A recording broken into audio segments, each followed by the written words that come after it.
hérissons, j'espère que vous allez bien. On se retrouve pour notre rendez-vous hebdomadaire du C'est mercredi, que lisez-vous? La semaine passée, j'ai lu le premier tome de la saga des Maeve Regan, à savoir Rage de dents de Marika Gellman aux éditions Milady. Lecture que j'avais beaucoup appréciée, qui m'avait pas mal étonnée. Je m'attendais à quelque chose d'autre, en fait, quelque chose de peut-être un petit peu moins original, un petit peu moins poignant. Mais sachez simplement que le seul gros défaut de ce livre-là est qu'il commence très lentement. C'est-à-dire que toute la mise en place se fait sur les 100 premières pages et que c'est un petit peu long. Mais une fois qu'on rentre dans le vif du sujet, impossible de le lâcher. Une lecture que je recommande pour tous ceux qui veulent s'essayer pour la première fois à la bitlite ou qui veulent se réconcilier avec le genre. La semaine passée, j'ai aussi lu Révélé de Running Knight aux éditions du Fleuve Noir, que j'ai terminé tout juste hier. Et ce livre m'a complètement retourné. Il est, je pense, l'exemple parfait d'une théorie que j'avais déjà énoncée plus tôt dans une autre vidéo, à savoir la théorie du stylo. Donc je vous mettrai le lien pour que vous puissiez aller voir.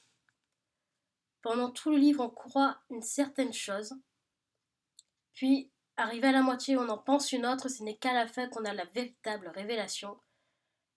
Et c'est un véritable coup de massue. Il remet en question tout, mais absolument tout le livre. Et justement, ce que j'ai trouvé très intéressant, c'est que le livre est un petit peu scindé en 3 parties. Une première partie où on ne sait absolument rien, on découvre tout. Une autre partie où on pense savoir. Mais cette deuxième partie-là est assez longue. Quand on ne sait pas, on se dit mais à quoi ça sert? Et ce n'est qu'une fois qu'on a la révélation finale que l'on sait et que l'on se dit merde. Toute la deuxième partie était là, simplement pour nous torturer l'esprit après. Vraiment, je pense que c'est un des meilleurs thrillers psychologiques que j'ai pu lire jusqu'à présent. Donc si vous aimez beaucoup le genre, je vous le conseille très fortement. Si vous voulez vous essayer au style du roman psychologique, du thriller psychologique, je vous le conseille énormément, mais je vous préviens de suite, âme sensible, s'abstenir, c'est assez trash.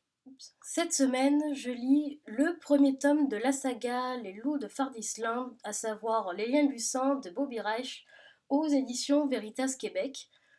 Je l'ai à peine commencé, j'en suis environ vers les pages 30-50. Et c'est assez mystérieux pour le moment. Pour le moment, on sent qu'on est dans la phase d'exposition, donc j'attends de voir. Dans le cadre du challenge Les filles de Mrs. Bennet, la semaine prochaine, je lirai le premier tome de la saga La sélection de Carriacas. Je sais, je ne l'ai toujours pas lu, mais à culpa, je rectifie le tir.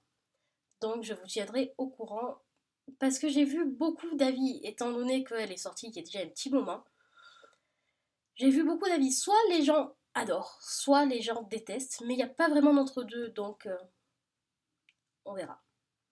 Voilà, c'est tout pour cette semaine. N'hésitez pas, comme d'habitude, à me dire en commentaire ce que vous avez lu la semaine passée, ce que vous lisez cette semaine, ce que vous lirez la semaine prochaine. Et sur ce, bye bye.